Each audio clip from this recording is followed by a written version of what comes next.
জানেন তো ঘরের কাজের সবথেকে টাফ পার্ট হলো আজ কি রান্না হবে। এটা ভাবতে ভাবতেই সারাটা বেলা পেরিয়ে যায়। আর আমরা মেয়েরা সবসময় কি করি, একই রান্নাকে একটু ঘুরিয়ে ফিরিয়ে প্রেজেন্ট করি যাতে একটু টেস্ট চেঞ্জ লাগে, লুক চেঞ্জ লাগে আর ঘরের লোকজনদের একটু ভালো লাগে। আজ সেই রকমই একটি রেসিপি আপনাদের সাথে শেয়ার করছি। তার জন্য একটা সেদ্ধ ডিমকে হাফ করে নুন মশলা দিয়ে ফ্রাই করে নিয়েছি। এবার সেম প্যানেই দিয়ে দিয়েছি অল্প একটু গোটা জিরে, গোটা গরম মশলা, একটা তেজপাতা, পেঁয়াজ কুচি, আদা কুচি, রসুন কুচি সব কিছু একসাথে একটুখানি ফ্রাই করে দিয়ে দেবো স্লাইস করা টমেটো আর কাজু। সব কিছু একসাথে ফ্রাই করে দিয়ে দিয়েছি হলুদ গুঁড়ো, লঙ্কা গুঁড়ো আর স্বাদ মতো নুন। সব কিছু ঢাকনা দিয়ে একটুখানি সেদ্ধ করে নেব।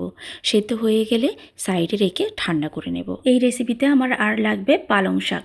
তার জন্য পালং শাকটাকে প্রথমে আমি ব্লাঞ্চ করে নেব। তবে এতটা পালং শাক আমার লাগবে না, লাগবে এক মুঠোর মতো, কিন্তু সব কটাকে ব্লাঞ্চ করে নিচ্ছি, বাদ বাকিটা আমি ফ্রোজেন করে নেব।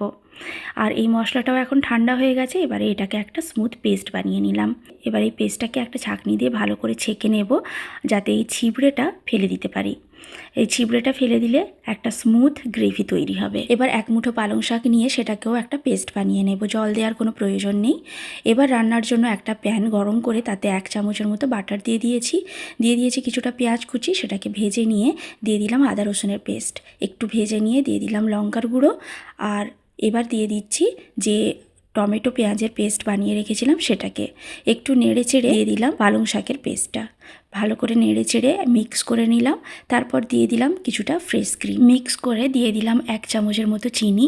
ভালো করে মিক্স করে ফুটে উঠলে ভেজে রাখা ডিমগুলো দিয়ে কিছুক্ষণ রান্না করে নেব।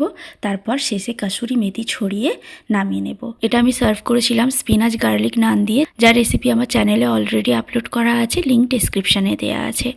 টাইম হলে একটুখানি দেখে নিতে পারেন। ভালো থাকবেন সবাই, সুস্থ থাকবেন আর সবাইকে ভালো রাখবেন।